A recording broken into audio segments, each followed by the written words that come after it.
चलो, अब आज की डिस्कशन भी बहुत स्ट्रेट फॉरवर्ड कहानी है, पर है ये एक्सक्लूसिवली फॉर एडवांस्ड। तो जो करना है हमने अभी आज वाली क्लास में, दैट इज कोनीज थ्योरम, और बहुत स्ट्रेट फॉरवर्ड नाम है, बस प्रॉपरली समझना कि इसको हमने एग्जीक्यूट कैसे करना है। तो पहले क्या करते हैं कि एग्जैक्टली इसकी पूरी थ्योरी समझ लेते हैं, और पूरी थ्योरी सुन के लगता है कि कितना ज़्यादा नाम होगा, पर कुछ नहीं है, बहुत ही सिंपल काम है। जैसे बताऊं उसको समझना, तो हमें समझ में आएगा कि ऐसे बिना बात के इसका नाम इसको इतना स्पेशल ट्रीटमेंट मिल रहा है। एक्चुअली ये हमें सब पहले से ही आता है। कॉम्प्लेक्स नंबर्स में जितना काम हमने कर लिया, उसके बाद हमें ये एक तरह से हमें अब देख के रियलाइज़ होगा कि हमें ये पहले से आता है। पर ये complex numbers for IIT JEE advanced है। मेंस में हमें इस पर क्वेश्चन नहीं बनना चाहिए, क्योंकि मेंस में जो क्वेश्चन वो डाल रहे हैं वो ऑलरेडी बहुत सिंपल कैटेगरी के हैं, बहुत सिंपल हैं। तो ये उससे थोड़ी आगे की कहानी है, पर है ये बिल्कुल स्ट्रेट फॉरवर्ड। तो अब प्रॉपरली पहले इसको नोटिस करो कि इसमें हमने करना क्या है। अब ये देखो, चलो अब बिल्कुल बेसिक लॉजिक समझना कि एक्चुअली जो इनसाइड स्टोरी है वो क्या है। उससे पहले मेरे कुछ सिंपल से क्वेश्चंस का आंसर बनाना, बिल्कुल सिंपल सी बात समझना। मान लो मैं कॉम्प्लेक्स नंबर कभी लिख दूं z let's say for example मान लो 1 + √3 आयोटा हो, तो हमें क्लैरिटी है कि हम इसको मॉडुलस, हम लोग इसको r थीटा के फॉर्म में लिख सकते हैं सिंपली। अब हमने करा हुआ है, तो इस केस में जो r बन गया r cos theta + iota sin theta के फॉर्म में हम इसको रिप्रेजेंट कर सकते हैं, या इसको यूलर्स फॉर्म में भी रिप्रेजेंट कर सकते हैं r × e⁻ आइटा थीटा। जो कॉम्प्लेक्स नंबर मैंने दिया 1 + √3 आयोटा, सिंपली हमें समझ में आता है कि इसका मॉडुलस कितना बना 2। तो इस कॉम्प्लेक्स नंबर का मॉडुलस बना 2, और इसका आर्ग्यूमेंट हमें विजिबल है कि π/3 है। तो हम इस कॉम्प्लेक्स नंबर को ये लिख सकते हैं, इसमें कोई बड़ी बात तो है नहीं, सिंपली 2 × e⁻ आइटा π/3। ये नाम हम कर चुके हैं, अब ये हमारे लिए बहुत छोटी सी बात है। चलो अब मान लो कि मैं 2 कॉम्प्लेक्स नंबर्स दूँ z1, बिल्कुल मेरी सिंपल सी बातों का जवाब देना, तो उसके बाद हम लोग अपने आप कंक्लूजन पे पहुंचेंगे, and you would be surprised कि कितनी सिंपल बात को इतना डराने वाला बनाया होता है। मान लो एक कॉम्प्लेक्स नंबर है z1, एक कॉम्प्लेक्स नंबर है z2। तो अगर मैंने उनको आर्गन डायग्राम पे मान लो ऐसे प्लॉट कर दिया, अब अगर मैं z1 z2 को ज्वाइन करूं, सिंपल मैंने z1 z2 को ज्वाइन करा और ये मैंने ऐसे लाइन बना ली, तो z2 - z1 एक नया कॉम्प्लेक्स नंबर है। z2 - z1, देखो मैंने बात, z2 - z1 एक नया कॉम्प्लेक्स नंबर है जिसका आर्ग्यूमेंट क्या होगा, चलो कुछ भी ले लेते हैं। मान लो मैं समझाने के लिए θ2 ले रहा हूँ, किसी रीज़न से θ2 ले रहा हूँ। z2 इसके इसमें z2 है ना, तो मैंने इसलिए कॉरस्पॉन्डिंगली इसका आर्ग्यूमेंट ले लिया θ2। तो जो z2 - z1 कॉम्प्लेक्स नंबर है, इसका आर्ग्यूमेंट कितना है θ2, इसका मॉडुलस कितना है, simply modulus of z2 - z1।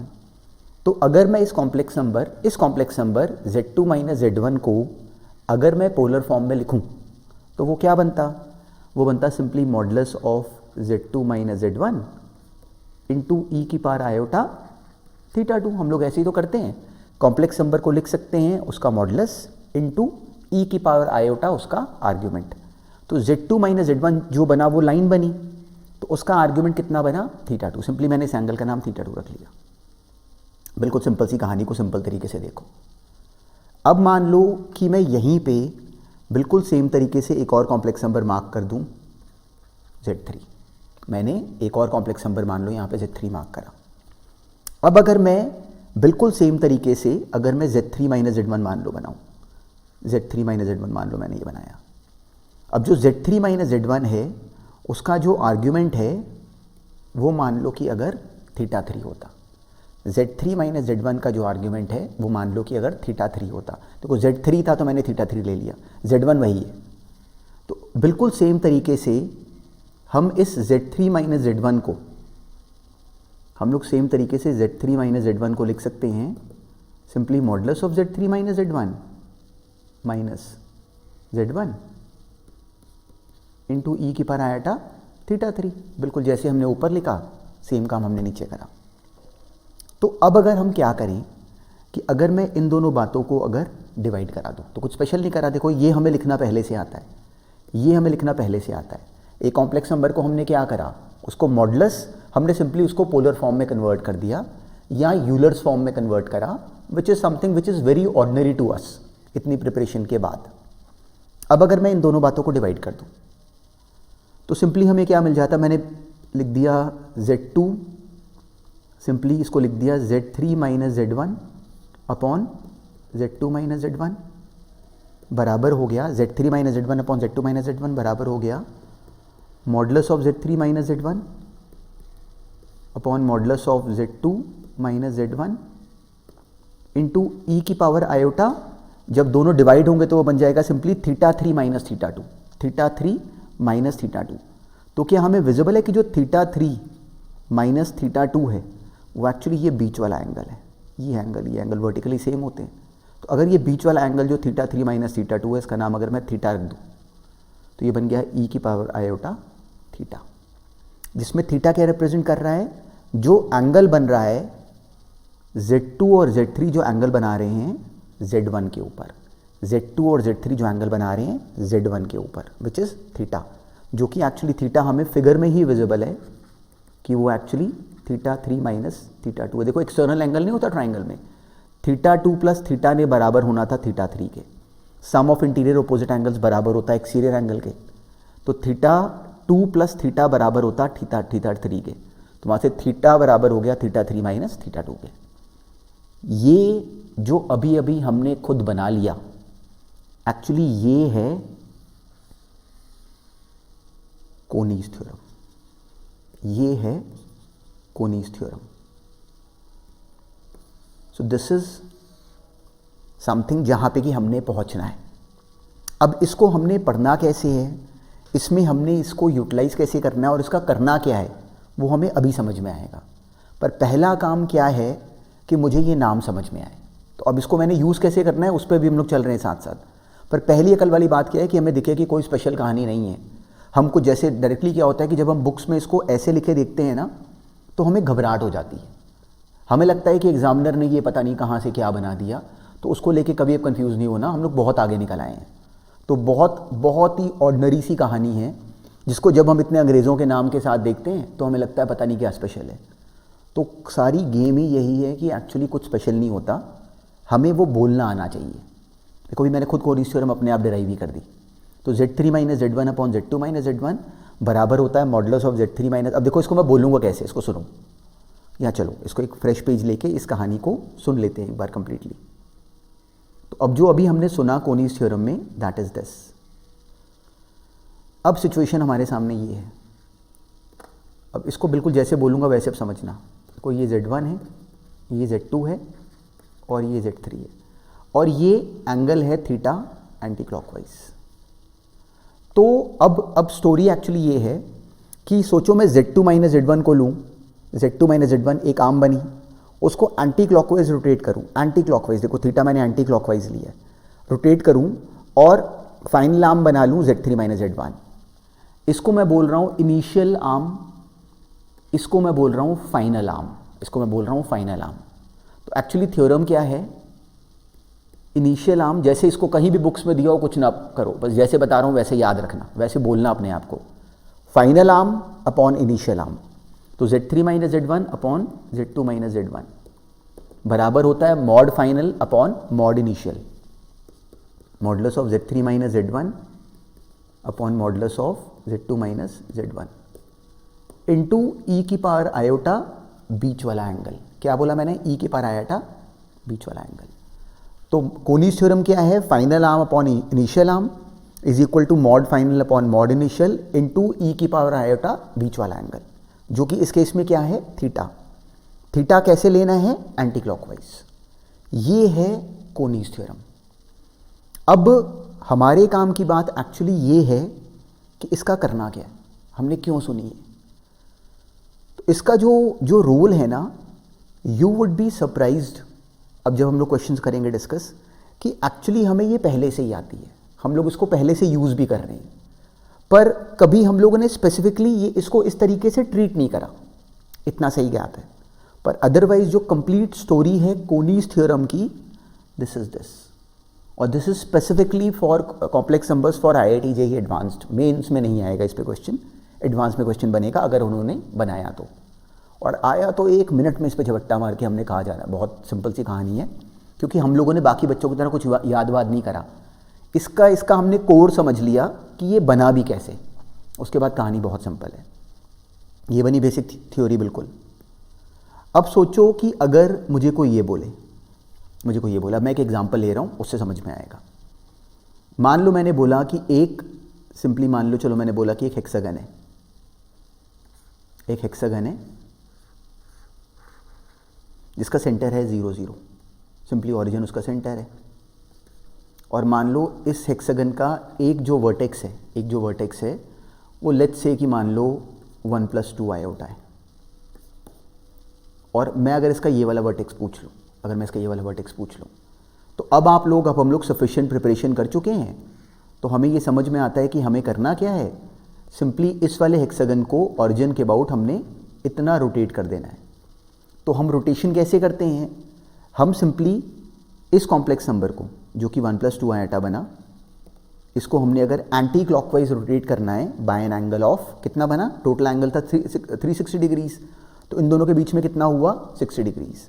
तो मैं इस कॉम्प्लेक्स नंबर को मल्टीप्लाई कर दूंगा एक ऐसे कॉम्प्लेक्स नंबर के साथ जिसका मॉडुलस 1 होगा और आर्ग्यूमेंट उसका π/3 होगा। क्यों, उससे क्या होगा, सिंपली ये आर्म यूं घूम जाएगी, कितना 60 डिग्रीज, और 60 डिग्रीज हमने घुमाना था, उसके लिए सिंपली इसको मल्टीप्लाई करा एक ऐसे कॉम्प्लेक्स नंबर से जिसका मॉडुलस 1 है और आर्ग्यूमेंट π/3 है। तो ये करने पे जो आंसर बनेगा वो अपना आंसर होता है। तो हमें ये कहानी हम कर चुके हैं।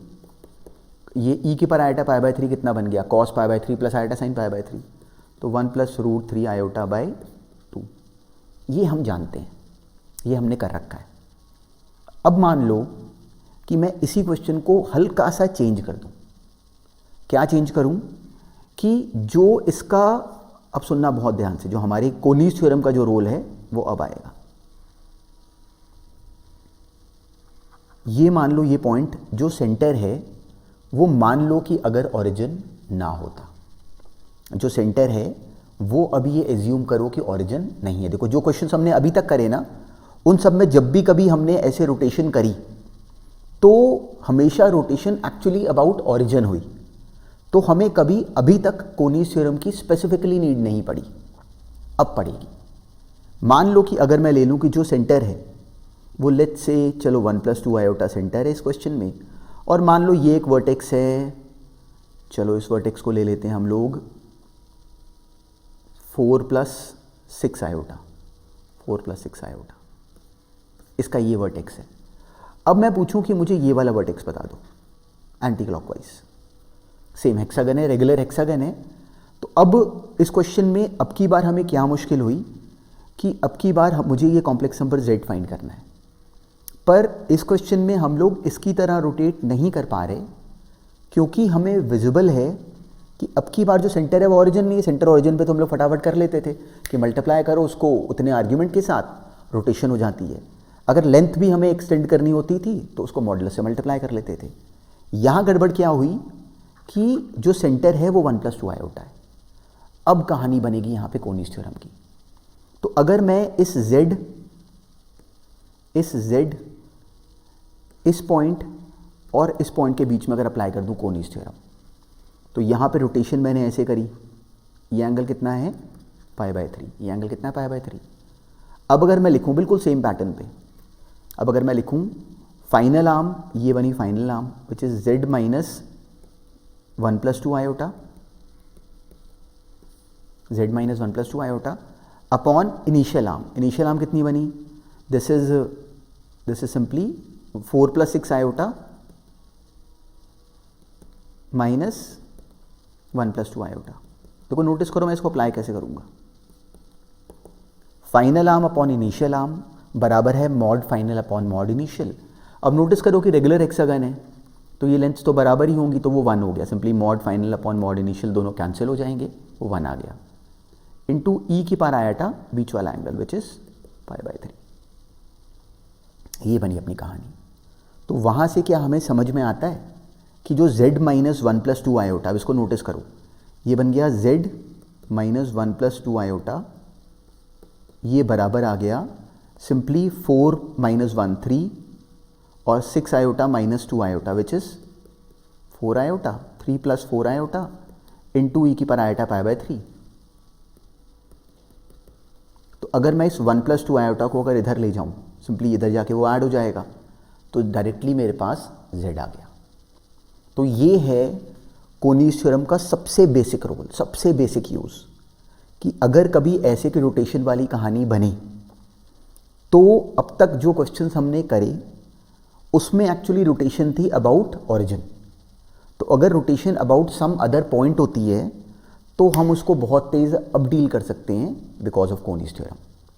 ये है पहली समझ वाली, पहली अकल वाली कहानी जो कि हम जानते थे कहीं ना कहीं, पर उसको इस तरीके से यूज़ कर सकते हैं हमने ये नहीं सोचा हुआ था। तो अभी अभी बिल्कुल जड़ में समझना, कितनी सिंपल सी कहानी है। देखो मैं इसको बोलता कैसे हूँ, final arm upon initial arm बराबर है mod final upon mod initial into e की पावर आयटा बीच वाला एंगल, ऐसे बोलना है।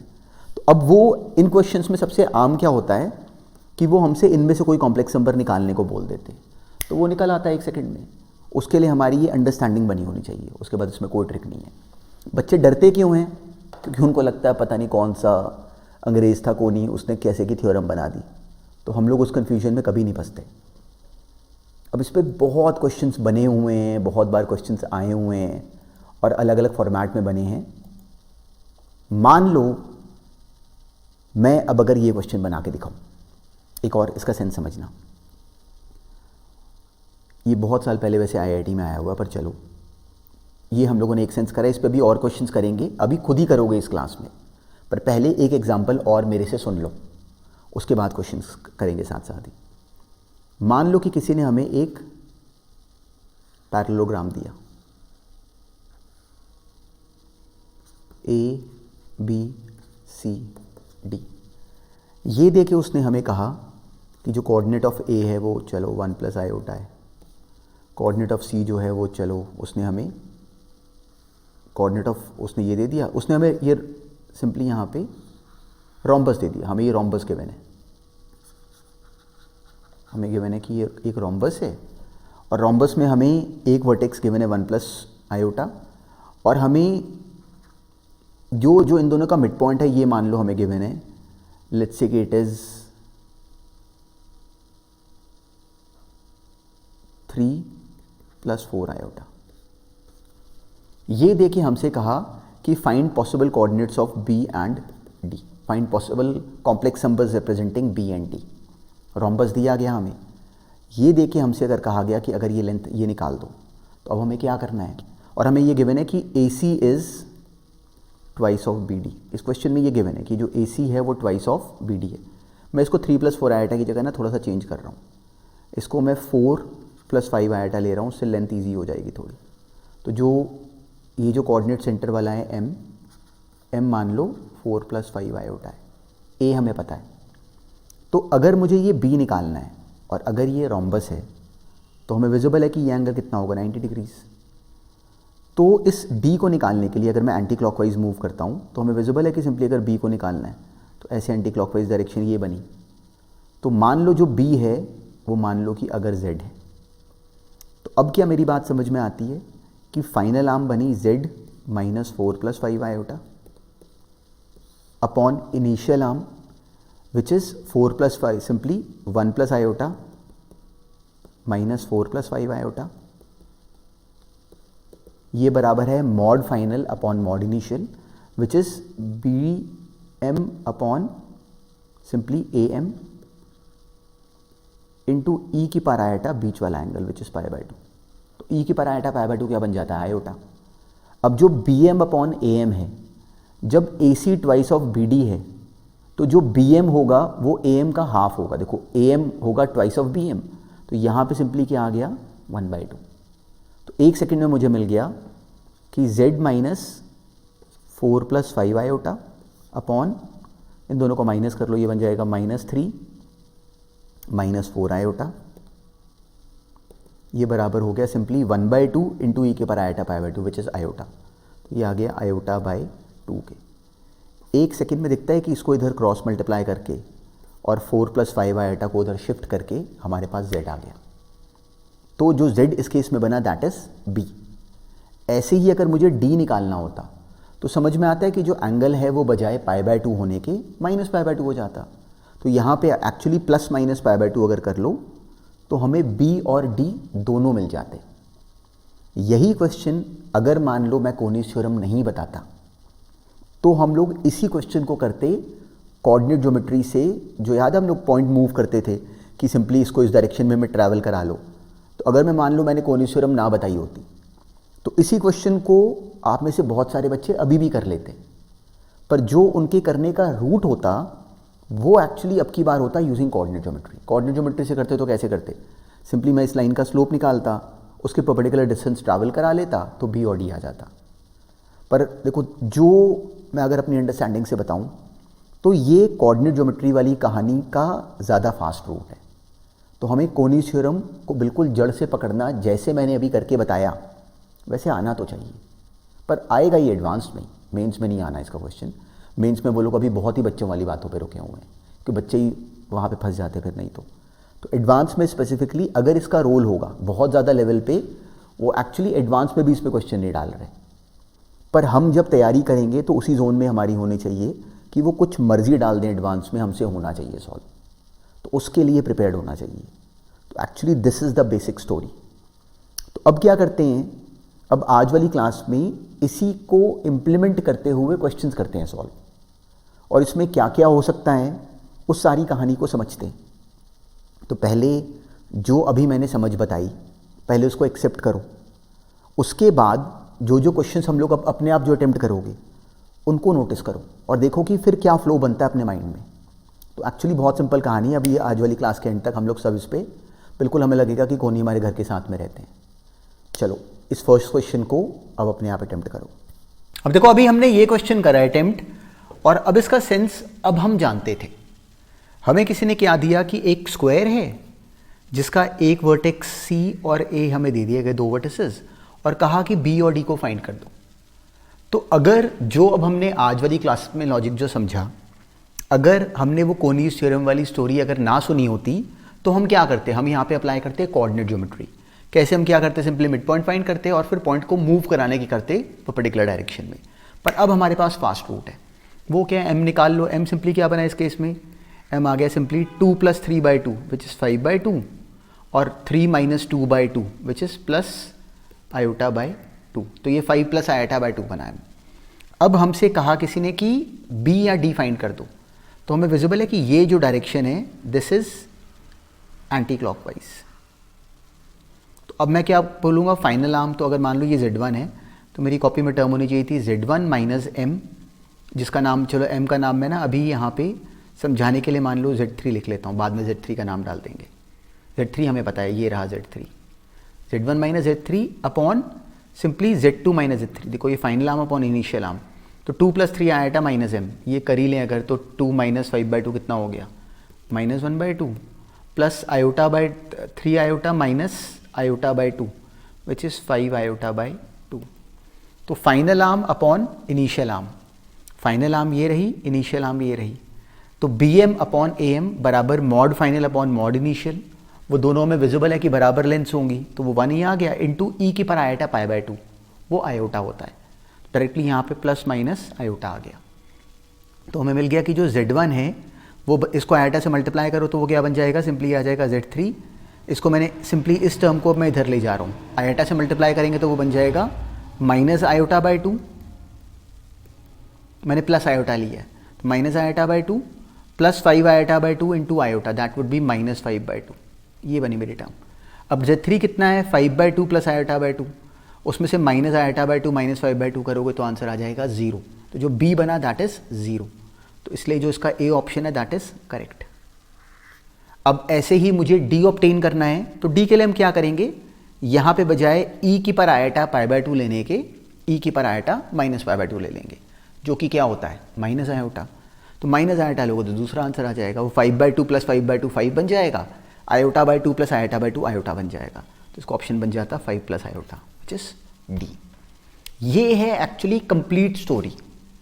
पर अभी से पहले कुछ स्पेशल नहीं है, पर जब आज इसको क्लास में पहली बार सुनते हो ना, तो अगर ये न्यू साउंड कर रहा है तो it is a very ordinary thing. और हम लोग ये देख चुके हैं कि जब भी हम कभी पहली बार कुछ करेंगे ना, हमारा माइंड हमें मना करेगा कि ये तेरे से नहीं होगा, और हमने अपने माइंड को चैलेंज करना है कि कैसे नहीं होगा।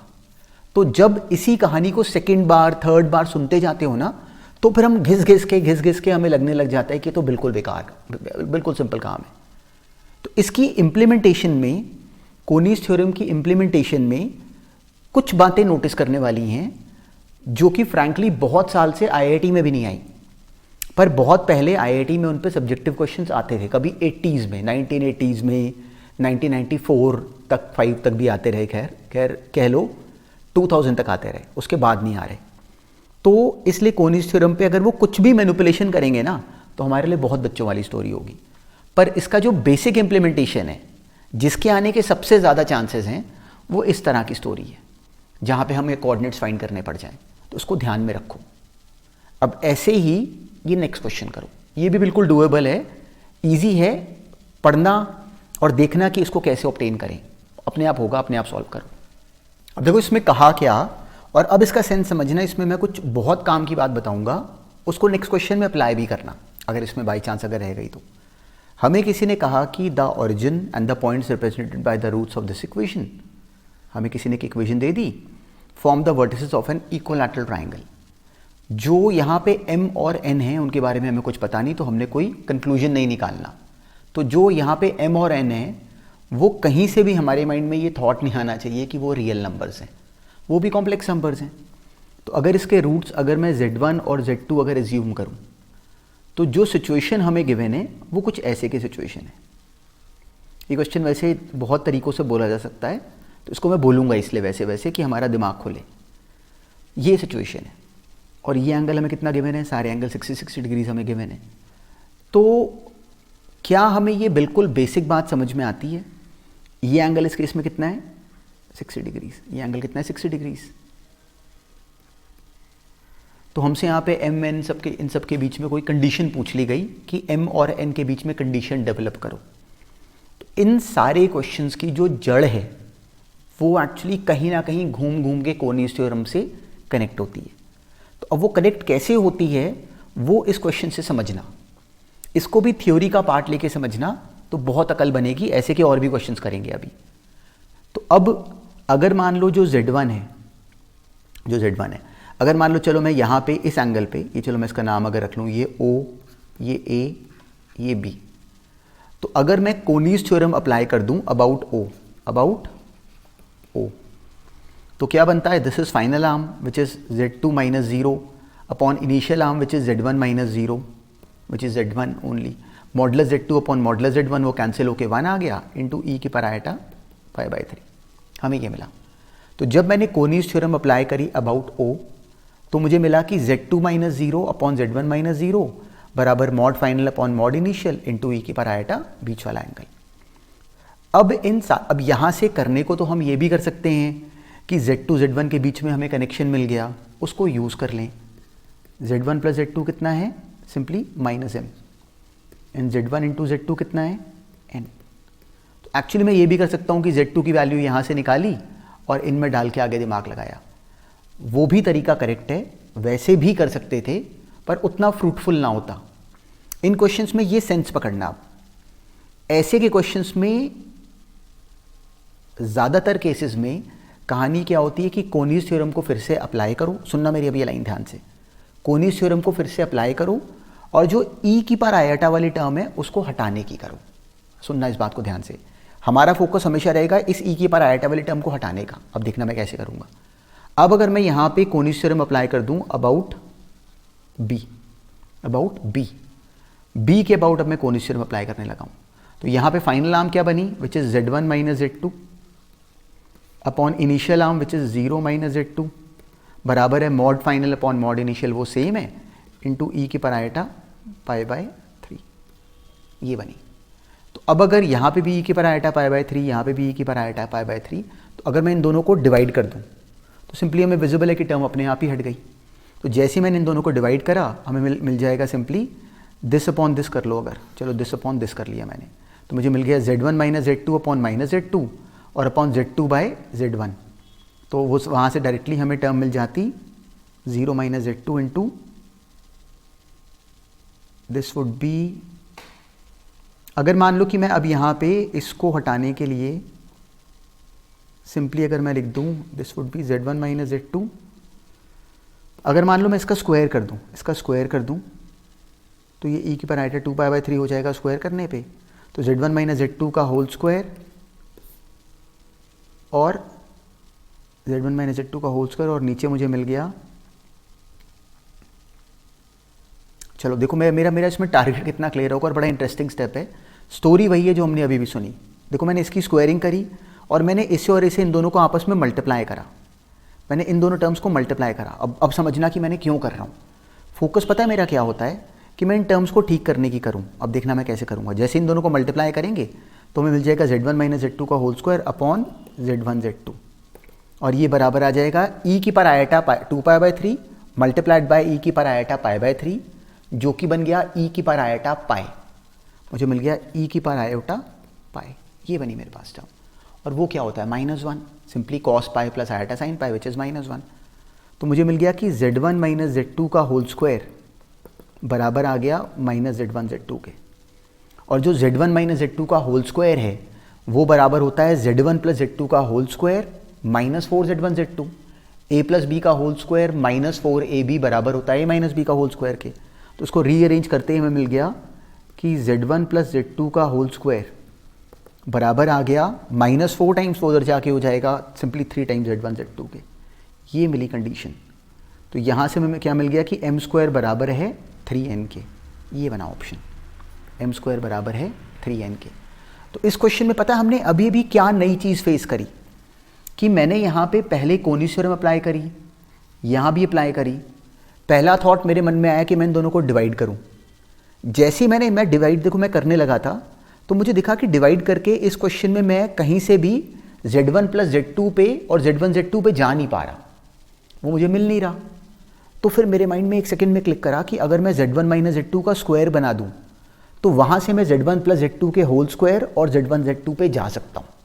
वही मुझे चाहिए था, इसलिए मैंने इसकी स्क्वायरिंग करी। इस बात को देखो मैंने फटाफट लिखते लिखते पकड़ा कि मैं क्या करूँ जिससे मेरी डायरेक्शन करेक्ट बने। क्यों? क्योंकि मुझे जाना तो अल्टीमेटली इन पे था, मुझे जाना था z1 प्लस z2 और z1 z2 पे। तो वहाँ तक जाने के लिए मैंने ये सारा ड्रामेटिक स्टेप लिया, इसकी स्क्वायरिंग करी और मुझे दिखा ये e की पावर आइटा 2π/3 है, ये e की पावर आइटा π/3 है। मल्टीप्लाई करते ही e की पावर आइटा पाई बन जाएगा। तो जो स्मार्ट स्टेप करा ना दिस वाज दिस। कोनीस थ्योरम हमने सीख ली। अब ऐसा और भी क्वेश्चंस में होगा ट्राइंगल में जहाँ पे कि कोनीस थ्योरम ऐसे 2 बार अप्लाई करनी पड़ जाए। तो हमने पहली बार उसको अभी अभी देखा। अगर मान लो कि खुद ही अपने आप कर लिया पहली बार में तो बहुत बढ़िया बात है। अगर मिस कर गए तो कोई टेंशन वाली बात नहीं, हमें अब आ जाना चाहिए। अगर यही क्वेश्चन मेरे सामने ऑब्जेक्टिव में आता तो मैं क्या करता, वहाँ पे स्मार्टली भी प्ले कर सकते थे कि मैं सिंपली अगर मान लो मेरे सामने आईआईटी में आ गया, मैंने नहीं लगानी कोनीस थ्योरम, तो मैं क्या करता कि मैं एक इक्वेशन बना लेता। मान लो मैंने ये ले लिया 0 0, एक पॉइंट है, एक पॉइंट मैंने मान लो ले लिया 2 0 और एक मैंने ले लिया 1 प्लस √3 आयोटा, तो 1, √3 आ गया। मैं इस पॉइंट और इस पॉइंट को लेके सिंपली 2, 0 और 1 प्लस √3 आयोटा को लेके m और n की वैल्यू फाइंड ही कर लेता। मैं स्पेशल केस अप्लाई करके यहाँ पे मैं आंसर बना लेता कि मैंने एक राइट एंगल, मैंने एक सिंपली इक्विलैटरल ट्राइंगल ले ही लिया, अपनी मर्जी से ले लिया कोई भी, और उससे मैंने आंसर को ऑप्शंस में डाल डाल के देख लिया कि कौन सा ऑप्शन फिट कर रहा है। अगर ऐसे भी करा बिल्कुल कमाल की बात है, इंटेलिजेंटली कर दिया। पर अगर सॉल्व करते तो ऐसे करते, और हमें आना चाहिए, आ जाता है। चलो अब जो नेक्स्ट क्वेश्चन दे रहा हूँ वो जो अभी अभी हमने इस क्वेश्चन में करा, एग्जैक्टली यही अंडरस्टैंडिंग अब अपने से अप्लाई करवाएगा। तो अगर मान लो इसमें कहीं अगर मिस भी कर गए तो अब नेक्स्ट में कर दो, टाइम लगाओ पर खुद करो। अब ये करो सॉल्व। देखो टर्म क्या गिवन थी कि complex number z1 z2 z3 एक ट्राइंगल बना रहे हैं, राइट एंगल एट C। तो C पे उसका राइट एंगल है, तो z3 ये रहा, ये z1 है चलो, और ये z2 है। ये सिचुएशन है। तो अब ये देखिए, अब हमें गिवन है कि कॉम्प्लेक्स यहाँ पे जो ट्राइंगल है that is isosceles right angle triangle. तो ये एंगल कितना बना π/4 और ये एंगल कितना है π/4। सिंपल सी बात। तो अब सिंपली इस क्वेश्चन में अगर मुझे z1 z2 z3 के बीच में कनेक्शन अगर फाइंड करना है तो मेरा बिल्कुल सिंपल थॉट प्रोसेस क्या होगा कि कोनीस थ्योरम अप्लाई करनी है, तभी कनेक्शन बनता है। और ये अच्छा क्वेश्चन है। अच्छा मीन्स कि रीसेंट ईयर्स में आईआईटी में वो लोग एडवांस में भी इस लेवल पे इसके पास अभी नहीं फंसा रहे, पर पहले यही सारे क्वेश्चंस कभी आईआईटी में ही आए हुए हैं। तो ये किसी भी साल अगर वो इस पर क्वेश्चन डाल देते हैं तो विच इज़ परफेक्टली ओके, इससे ईजी लेवल का आएगा, तो हमें एडवांस में हमसे ईजिली होना चाहिए। अब देखो इसमें मेरा थॉट प्रोसेस क्या होता कि अब मुझे यहाँ पे ऑब्वियसली कॉनिस थ्योरम अप्लाई करनी है, तो मैंने यहाँ पे अब कनेक्शन बनाना शुरू करा। मुझे Z1 माइनस Z2 और Z1 minus Z3 Z3 minus Z2 के बीच में कनेक्शन बनाना है। तो मान लो कि अगर मैंने ये C है, ये A है, ये B है, तो अगर मैंने कॉनिस थ्योरम अप्लाई करी अबाउट B कैसे करी, बिल्कुल हमें विजिबल है कि इस केस में पहले डायरेक्शन बना लेते होते हैं। तो ये रही अब की बार एंटी क्लॉकवाइज डायरेक्शन, ये बनी एंटी क्लॉकवाइज। तो अब यहाँ से मुझे क्या मिला, final arm which is Z1 minus Z2 upon initial arm which is Z3 minus Z2 बराबर है mod final upon mod initial. वो नोटिस करो कि वो सिंपली क्या बन गया, mod final upon mod initial इस केस में बन गया second π/4 which is √2 into e की पर आयाटा बीच वाला एंगल विच इज़ π/4। ये मिले मुझे टर्म। तो Z1 minus Z2 upon Z3 minus Z2 बराबर है √2 इंटू ई की पर आयाटा π/4। अब ऐसे ही अगर मान लो मैं कॉनिस थ्योरम अप्लाई कर दूं यहाँ पे, ये बना एंटी क्लॉकवाइज, ये बना एंटी क्लॉकवाइज इस केस में, तो वो क्या आ गया Z3 minus Z1 upon Z2 minus Z1, ये बराबर है mod final upon mod initial, वो इस केस में बन गया 1/√2 इंटू ई की पर आयाटा बीच वाला एंगल। ये बनी टर्म मेरे पास। तो ये बनाते ही अगर मुझे Z1 माइनस Z2 का होल स्क्वायर अगर डेवलप अगर करना है तो मुझे डायरेक्टली क्लिक करता है कि मैं इन दोनों को डिवाइड कर देता, इस एक्सप्रेशन को और इस एक्सप्रेशन को डिवाइड कर देता। देखो दिखता है कि डिवाइड करते ही जो ये टर्म है वो उसके न्यूमरेटर में चली जाती, वही हमें चाहिए था। तो जैसे मैंने इन दोनों को डिवाइड करा तो मुझे क्या मिल गया कि मुझे मिल गया Z1 माइनस Z2 का whole square with a minus sign, एक माइनस साइन भी डेवलप हो गया, और डिनोमिनेटर में आ गया Z3 minus Z2 into Z2 minus Z1, ये बराबर आ गया 1 के। तो इसको जैसे ही क्रॉस मल्टीप्लाई करोगे, इसको Z1 माइनस Z3 लिखोगे, Z1 माइनस ये मैंने एक टर्म यहाँ पे ये Z3 माइनस Z1 है, तो इसको जैसे हम लोग Z1 minus Z3 minus Z2 बनाएंगे तो ये सेम। अब जब यहाँ पे माइनस साइन हमें विजिबल है कि साथ साथ ही एडजस्ट हो जा रहा है, तो ये उधर लेके जाते ही Z3 minus Z2 into Z1 minus Z3 बन जाता है, वो बराबर आ गया Z1 माइनस Z2 के होल स्क्वायर के। ये माइनस एडजस्ट हो गया इसको Z1 माइनस Z3 बनाने में। तो एग्जैक्टली यही प्रूव हो गया जो हमें कहा गया। दोनों को डिवाइड करने पे एक्चुअली √2 अपॉन 1/√2 2 बना, मैं वो 2 मिस कर गया। जब √2 डिवाइडेड बाय 1/√2 करोगे तो वो 2 बन जाएगा। ये बनी एक्सप्रेशन और यही हमने प्रूव करना था। तो ये फिर से जो हमने अभी अभी क्वेश्चन में करा अप्लाई, फिर से हमारे सामने एक नई शक्ल लेके आ गया विथ अ न्यू फेस, लेकिन सिंपल कहानी है। तो इसको ध्यान में रखो। साथ में जो क्वेश्चंस मैंने असाइनमेंट्स में डाले हुए हैं कॉनिस थ्योरम के, जो मैंने कराए भी डिस्कस, उनको गो थ्रू करो कि उसमें क्या क्या था, क्या उसमें बताया है ऐसा जो कि बहुत स्पेशल नहीं है, पर हमारा हाथ चलना चाहिए ना कॉनिस थ्योरम में। अब एग्जैक्टली ऐसे ही एक और क्वेश्चन करो, वो आईआईटी में आया हुआ है बहुत साल पहले, बस वो करके मुझे लगता है कि हमारी डायरेक्शन बिल्कुल राइट बन जाएगी। नेक्स्ट क्वेश्चन पे भी टाइम स्पेंड करो। अब ये करो सॉल्व। अब देखो ये अच्छा क्वेश्चन था, इसको भी यहाँ तो ऑब्जेक्टिव बनाया हुआ है, लेकिन एक्चुअली ये कभी आईआईटी में सब्जेक्टिव एग्जाम में आया है। तो अगर मान लो इसमें अगर टाइम लग गया या फंस गए तो उसके लिए वरीड नहीं होना चाहिए। पर चलो एक सेंस बना रहे हैं, तो उस सेंस को ही इंप्रूव कर रहे हैं हम लोग विद डिस्कशन। हमें किसी ने कहा कि Z1 Z2 इक्वेशंस के रूट्स हैं, तो Z1 प्लस Z2 हमें पता है कि माइनस P है, और Z1 इंटू Z2 हमें पता है कि Q है।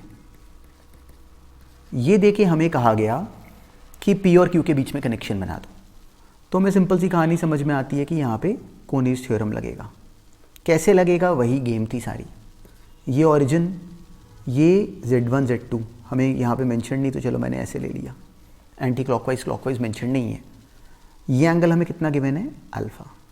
तो अगर यहाँ पे कॉनिस थ्योरम अप्लाई करें तो सिंपली Z2 बाई Z1 कितना हो गया, ई की पर आयाटा अल्फा। सिंपल सा टारगेट। एक बार कॉनिस थ्योरम अप्लाई करी, ये दोनों बराबर ही हैं, तो mod final upon mod initial 1 हो गया। अब अगर मैं कॉनिस थ्योरम अप्लाई कर दूँ यहाँ पे, इस बात को सुनना बहुत ध्यान से। तो अब जब यहाँ पे कॉनिस थ्योरम अप्लाई करेंगे तो हमें क्लियरिटी है Z1 minus Z2 final arm upon initial arm which is minus Z2 बराबर है mod final upon mod initial which is modulus of Z1 minus Z2 upon modulus of minus Z2 which is simply into e की power आया बीच वाला angle. ये angle हो गया alpha, तो ये दोनों मिला के कितने बनते हैं पाई माइनस अल्फ़ा, तो उसका हाफ कितना हो जाता है पाई बाय 2 माइनस अल्फ़ा बाय 2, क्योंकि ट्राइंगल आइसोसेलेस है तो ये एंगल बराबर होते। तो यहाँ पे ई की पर आया पाई बाय 2 माइनस अल्फ़ा बाय 2 आना था। अब बहुत ध्यान से अब बात समझना, उससे बड़ी गेम क्लियर होगी। अब इन क्वेश्चंस में मेरा मेन मोटिव क्या होता है कि मैं किसी तरीके से ये ई वाली टर्म को यहाँ से हटा दूँ, मतलब ये बेसिक लॉजिक है। क्यों, जो ऑप्शंस गिवन है उसमें भी यहाँ पे कोई ई वाली टर्म का कनेक्शन दिया तो है नहीं। तो अब मेरे मन में ये थॉट आता है कि अगर मैं इस वाले की कर दूँ स्क्वायरिंग और उसको इससे मल्टीप्लाई कर दूँ, देखो उससे बेनिफिट क्या क्या होगा। जैसे ही इसकी स्क्वायरिंग करेंगे ये ई की पर आया पाई माइनस अल्फ़ा बन जाएगा, देखो पावर में 2 मल्टीप्लाई हो जाएगा ना। तो जब मैं इसे और इसे मल्टीप्लाई करूँगा इसकी स्क्वायरिंग करके, तो ई की पावर आयोटा अल्फ़ा कैंसिल हो जाएगा और अकेला ई की पावर आयोटा पाई बच जाएगा, सिंपली इन दोनों को स्क्वायरिंग करके मल्टीप्लाई करने पे। तो मैंने कर दिया, तो मुझे मिल गया Z1 माइनस Z2 का होल स्क्वायर अपॉन डिनोमिनेटर में आ जाएगा Z1 Z2, ये बराबर आ गया इसका स्क्वायर के, विच इज़ अब बस ये बच गया निकालना, modulus of Z2 minus Z1 upon modulus of this, मुझे ये निकालना है। तो अब इसको निकालने में एक बात सोचो, इस ट्राइंगल को नोटिस करो, ये एक राइट एंगल ट्राइंगल था, ये ओरिजिन है। जब मैं इसको ऐसे डिवाइड करूँगा, तो ये एंगल कितना है, ये एंगल कितना हो गया अल्फ़ा बाय 2। तो हमें विजिबल है कि ये लेंथ अपॉन ये लेंथ बराबर हो जाएगा साइन अल्फ़ा बाय 2 के। तो हम लिख सकते हैं कि simply modulus of Z2 minus Z1 का हाफ, देखो ये हाफ हुआ ना, इतना हिस्सा तो हाफ हुआ, divided by modulus Z2 which is simply 2 times modulus Z2 आ गया मान लो डिनोमिनेटर में, ये बराबर हो जाएगा सिंपली साइन अल्फ़ा बाय 2 के, ये बराबर हो जाएगा साइन अल्फ़ा बाय 2 के। तो हमें विजिबल है कि जो हमें चाहिए एक्चुअली वो 2 साइन अल्फ़ा बाय 2 है। तो ये जो टर्म यहाँ जो बनी हुई है this is 2 sine alpha bye 2, तो उसका स्क्वायर क्या बन जाता 4 साइन स्क्वायर अल्फ़ा बाय 2। ये था इस क्वेश्चन में करने वाला सारा राज, सारा लॉजिक। तो हमने करा क्या, यहाँ पे कोनीस थ्योरम को बस 2 बार अप्लाई करा। पहली बार सुनने में अगर ये थॉट नया लगता है तो उस बात को लेके वरिड नहीं होना चाहिए, सबको लगता है। पर ये सुन के ऐसे के क्वेश्चन अब जब बुक्स में देखोगे ना, या जब मैं असाइनमेंट में जो डालूंगा वो जब देखोगे, तो हमें समझ में आएगा कि इससे जो हम लोग डिस्कशन में अभी कर ले रहे हैं ना, इसके बाद हर क्वेश्चन जो फेस करोगे इसका, वो इससे ईजी है, इस सारी कहानी से ईजी है। तो इसीलिए मतलब हम लोग हर सिनेरियो को डिस्कस कर ले रहे हैं क्लास में, कि अगर वो कुछ भी करें उसके बाद एग्जामिनर, तो हमें लगे कि ये कुछ नहीं है काम। तो वही अब यहाँ पे अब मैं क्या करता, सिंपली जो Z1 माइनस Z2 का होल स्क्वायर है, इसको मैं पढ़ लूँगा Z1 प्लस Z2 का होल स्क्वायर, जो कि माइनस P है, minus 4 Z1 Z2 which is Q। तो 1 सेकेंड में मुझे मिल गया कि P स्क्वायर माइनस 4Q ये बराबर हो गया, देखो ये Q ही है ना, 4Q sine square alpha bye 2 के, ये बन गया मेरे पास टर्म। जब इस 4Q को उधर ले जाओगे तो सिंपली वो बन जाएगा 1 plus sine square alpha bye 2। कहीं कुछ टर्म में हम लोगों ने कुछ वो करा है, तो P स्क्वायर माइनस 4Q बराबर हो जाएगा 4 साइन स्क्वायर अल्फ़ा बाय 2 के। इस पर अच्छा ठीक है, जब इन दोनों को हमने मल्टीप्लाई करा ना, तो वो ई की पर आया था पाई बना था, जो कि माइनस होता है, तो मेरे से यहाँ पे माइनस साइन देखो मिस हो गया था, तो ये माइनस 4Q बनेगा। तो जब हम 4Q को उधर लेके जाके कॉमन लेंगे तो 4Q आ जाएगा 4Q 1 minus sine square alpha bye 2 which is cos square alpha bye 2। ठीक है, तो यहाँ पे देखो माइनस साइन, जब इन दोनों को इसको स्क्वायर करके मल्टीप्लाई करा तो ई की पर आया था पाई बना था विच इज़ -1, तो इसका ऑप्शन ए बन गया। और ये IIT में कभी सब्जेक्टिव एग्जाम में आया हुआ क्वेश्चन है, तो ये सेंस पकड़ो, कुछ नहीं स्पेशल काम। चलो अब इसी बात को अप्लाई करता हुआ एक क्वेश्चन और कर दो, वो भी ईजी है, उस पर अब टाइम स्पेंड करना, 1 और मोर देन 1 ऑप्शंस का है और उसके ऑप्शन बनाना अपने आप। अब ये करो, अब देखो ये अच्छा क्वेश्चन था, इसको अब यहाँ तो ऑब्जेक्टिव बनाया हुआ है, लेकिन एक्चुअली ये कभी IIT में सब्जेक्टिव एग्जाम में आया है। तो अगर मान लो इसमें अगर टाइम लग गया या फंस गए तो उसके लिए वरिड नहीं होना चाहिए। पर चलो एक सेंस बना रहे हैं, तो उस सेंस को ही इंप्रूव कर रहे हैं हम लोग विद डिस्कशन। हमें किसी ने कहा कि Z1 Z2 इक्वेशंस के रूट्स हैं, तो Z1 प्लस Z2 हमें पता है कि माइनस पी है और Z1 इंटू Z2 हमें पता है कि Q है। ये देके हमें कहा गया कि P और Q के बीच में कनेक्शन बना दो। तो हमें सिंपल सी कहानी समझ में आती है कि यहाँ पे कोनीज थ्योरम लगेगा। कैसे लगेगा, वही गेम थी सारी। ये ओरिजिन, ये Z1 Z2 हमें यहाँ पे मेंशन नहीं, तो चलो मैंने ऐसे ले लिया। एंटी क्लॉकवाइज क्लॉकवाइज मेंशन नहीं है। ये एंगल हमें कितना गिवन है, अल्फा। तो अगर यहाँ पे कोनीज थ्योरम अप्लाई करें तो सिंपली Z2/Z1 कितना हो गया, e की पावर आयोटा अल्फा। सिंपल सा टारगेट। एक बार कोनीज थ्योरम अप्लाई करी, ये दोनों बराबर ही हैं, तो mod final upon mod initial 1 हो गया। अब अगर मैं कोनीज थ्योरम अप्लाई कर दूँ यहाँ पे, इस बात को अब सुनना बहुत ध्यान से। तो अब जब यहाँ पे कोनीज थ्योरम अप्लाई करेंगे तो हमें क्लियरिटी है Z1 minus Z2 final arm upon initial arm which is minus Z2 बराबर है mod final upon mod initial which is modulus of Z1 minus Z2 upon modulus of minus Z2 which is simply into e की power iota बीच वाला angle. ये angle हो गया alpha. तो ये दोनों मिला के कितने बनते हैं, पाई माइनस अल्फ़ा। तो उसका हाफ कितना हो जाता, पाई/2 माइनस अल्फ़ा/2। क्योंकि ट्राइंगल आइसोसेलेस है तो ये एंगल बराबर होते। तो यहाँ पे ई की पावर आयोटा पाई/2 माइनस अल्फ़ा/2 आना था। अब बहुत ध्यान से अब बात समझना, उससे बड़ी गेम क्लियर होगी। अब इन क्वेश्चंस में मेरा मेन मोटिव क्या होता है कि मैं किसी तरीके से ये ई वाली टर्म को यहाँ से हटा दूँ। मतलब ये बेसिक लॉजिक है, क्यों, जो ऑप्शंस गिवन है उसमें भी यहाँ पे कोई ई वाली टर्म का कनेक्शन दिया तो है नहीं। तो अब मेरे मन में ये थॉट आता है कि अगर मैं इस वाले की कर दूँ स्क्वायरिंग और उसको इससे मल्टीप्लाई कर दूँ, देखो उससे बेनिफिट क्या क्या होगा। जैसे ही इसकी स्क्वायरिंग करेंगे ये ई की power iota pi minus alpha बन जाएगा। देखो पावर में 2 मल्टीप्लाई हो जाएगा ना। तो जब मैं इसे और इसे मल्टीप्लाई करूँगा इसकी स्क्वायरिंग करके, तो ई की पावर आयोटा अल्फ़ा कैंसिल हो जाएगा और अकेला ई की पावर आयोटा पाई बच जाएगा, सिंपली इन दोनों को स्क्वायरिंग करके मल्टीप्लाई करने पे। तो मैंने कर दिया, तो मुझे मिल गया Z1 माइनस Z2 का होल स्क्वायर अपॉन डिनोमिनेटर में आ जाएगा Z1 Z2। ये बराबर आ गया इसका स्क्वायर के, विच इज़, अब बस ये बच गया निकालना, modulus of Z2 minus Z1 upon modulus of this. मुझे ये निकालना है। तो अब इसको निकालने में एक बात सोचो, इस ट्राइंगल को नोटिस करो। ये एक राइट एंगल ट्राइंगल था, ये ओरिजिन है। जब मैं इसको ऐसे डिवाइड करूँगा, तो ये एंगल कितना है, ये एंगल कितना हो गया, अल्फ़ा/2। तो हमें विजिबल है कि ये लेंथ अपॉन ये लेंथ बराबर हो जाएगा साइन अल्फ़ा/2 के। तो हम लिख सकते हैं कि simply modulus of Z2 minus Z1 का हाफ, देखो ये हाफ हुआ ना, इतना हिस्सा तो हाफ हुआ, divided by modulus Z2 which is simply 2 times modulus Z2 आ गया मान लो डिनोमिनेटर में। ये बराबर हो जाएगा सिंपली साइन अल्फ़ा/2 के, ये बराबर हो जाएगा साइन अल्फ़ा/2 के। तो हमें विजिबल है कि जो हमें चाहिए एक्चुअली वो 2 साइन अल्फ़ा/2 है। तो ये जो टर्म यहाँ जो बनी हुई है दिस इज 2 साइन अल्फ़ा/2।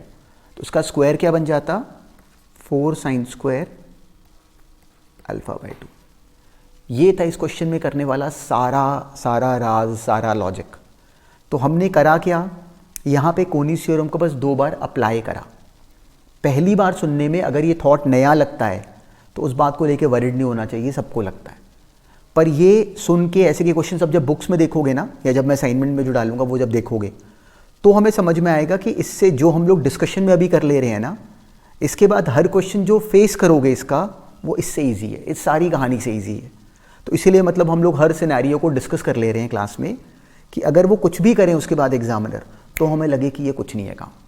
तो वही अब यहाँ पे अब मैं क्या करता, सिंपली जो Z1 माइनस Z2 का होल स्क्वायर है, इसको मैं पढ़ लूँगा Z1 प्लस Z2 का होल स्क्वायर, जो कि माइनस P है, minus 4Z1 Z2 which is Q।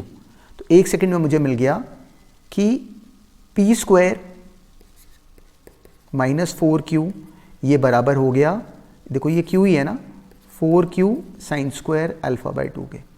ये बन गई मेरे पास टर्म। जब इस 4Q को उधर ले जाओगे तो सिंपली वो बन जाएगा 1 प्लस साइन स्क्वायर अल्फ़ा/2। कहीं कुछ टर्म में हम लोगों ने कुछ वो करा है। तो P स्क्वायर माइनस 4Q बराबर हो जाएगा 4 साइन स्क्वायर अल्फ़ा/2 के। इस पे अच्छा ठीक है, जब इन दोनों को हमने मल्टीप्लाई करा ना, तो वो ई की पावर आयोटा पाई बना था, जो कि माइनस होता है। तो मेरे से यहाँ पे माइनस साइन देखो मिस हो गया था, तो ये माइनस 4Q बनेगा। तो जब हम 4q को उधर लेके जाके कॉमन लेंगे तो 4q वो आ जाएगा 4q 1 minus sine square alpha by 2 which is cos square alpha by 2। ठीक है, तो यहाँ पे देखो माइनस साइन, जब इन दोनों को इसको स्क्वायर करके मल्टीप्लाई करा तो e की पर आयाटा पाई बना था विच इज -1, तो इसका ऑप्शन ए बन गया। और ये IIT में कभी सब्जेक्टिव एग्जाम में आया हुआ क्वेश्चन है, तो ये सेंस पकड़ो, कुछ नहीं स्पेशल काम। चलो अब इसी बात को अप्लाई करता हुआ एक क्वेश्चन और कर दो, वो भी ईजी है, उस पर अब टाइम स्पेंड करना, 1 और मोर देन 1 ऑप्शंस का है और उसके ऑप्शन बनाना अपने आप। अब ये करो। अब देखो ये था नेक्स्ट क्वेश्चन और बस यही अब यहाँ पे हम लोग डिस्कशन रोक भी देंगे। हमें ये गिवन है, एक स्क्वायर गिवन था जिसमें हमें कहा गया कि जो वर्टिसेस है वो एंटी क्लॉकवाइज लेने हैं। तो अब की बात देखो क्वेश्चन में मेंशन्ड है, तो इसलिए मैंने इनकी डायरेक्शन एग्जैक्टली इनको मैंने एंटी क्लॉकवाइज ही बनाया। अब मैंने ऐसे मार्क कर लिए, अब स्क्वायर है, स्क्वायर तो हम जानते ही हैं, कोई बात ही नहीं। तो इसमें अब हमने Z1, Z2, Z3, Z4 का कनेक्शन सा बनाना है। तो अब कैसे ऑब्टेन करें, कैसे मूव करें? एक्चुअली कहानी बहुत सिंपल थी, बस केवल हमारा फ्लो बनना चाहिए था। देखो कैसे, मुझे कह लो कि Z2 को फाइंड करना है in terms of Z1, Z3 and so on. तो Z2 in terms of Z1, Z3 अगर मुझे निकालना है तो मुझे एक बात दिखी कि अगर मैं मिड पॉइंट निकाल लूँ, मिड पॉइंट कितना हो जाएगा Z2 plus Z3 by 2, Z2 plus Z3 by 2 और Z1 plus Z4, Z1 plus Z3 by 2 और Z2 प्लस Z4 बाई 2 वैसे सेम है। पर मुझे क्या करना चाहिए कि मुझे सिंपली यहाँ पे Z2 तक पहुँचने के लिए मुझे Z4 का रोल नहीं चाहिए ना, तो मैं ऐसे कुछ लिखता। देखो मैंने इसको यहाँ पे एंटी क्लॉकवाइज बना दिया, ये बना एंटी क्लॉकवाइज डायरेक्शन। तो अब ये एंगल कितना पाई बाई 2, तो मेरी टर्म बनती Z3 final arm which is Z3 minus simply mid point which is Z1 plus Z3 by 2 upon initial arm which is Z2 minus this Z1 plus Z3 by 2।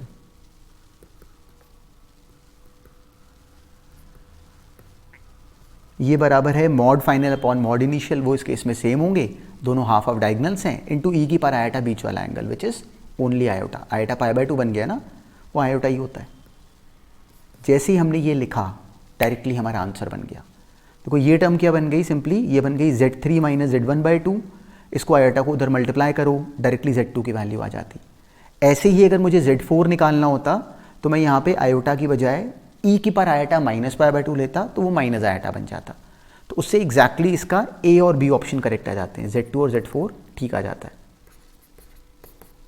ये था इस question में फिर से exactly इसी logic का sense. क्या हमने अप्लाई करा, कोनीज थ्योरम। तो क्या ये उसके बिना नहीं हो सकता? हो सकता है।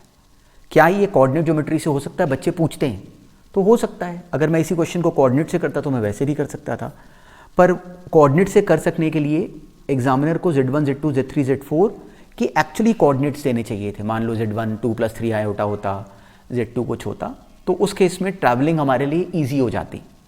इस क्वेश्चन में देखो, इस क्वेश्चन में बढ़िया पार्ट क्या था कि अगर यहाँ पे कोऑर्डिनेट डिफाइंड नहीं है तो इसको डायरेक्टली कॉम्प्लेक्स नंबर से कोऑर्डिनेट पे जाने के लिए मुझे बहुत मेहनत करनी पड़ती। तो ये इस क्वेश्चन में कोनीज थ्योरम को यूज़ करके हम लोग स्पेसिफिकली उस बात की गर्दन को 1 सेकंड में पकड़ पाए, वही चाहिए। चलो, so this brings us to the end of discussion of this class. अब इसके बाद कोनीज थ्योरम हमारी उसका पार्ट हो गया, हमारे सिस्टम का, हमारी लर्निंग का पार्ट बन गया। अब उसकी मेन इम्प्लीमेंटेशन थ्रू क्वेश्चंस होती रहेगी, तो उसको करते जाएंगे साथ साथ। पर जितनी कहानी ये कही ना, इसके बाहर के जल्दी हमें क्वेश्चंस मिलेंगे नहीं। अब इतने को ही रखो, हर जगह हमें नया नया नहीं ढूंढते रहना चाहिए कि और अजीब सवाल आ जाए। वैसे IIT में नहीं आते, जितना आता है ना उतने को परफेक्शन से अगर हम तैयार कर लें तो IIT एडवांस में जो मर्जी रैंक ले लो। चलो, ऑल द बेस्ट।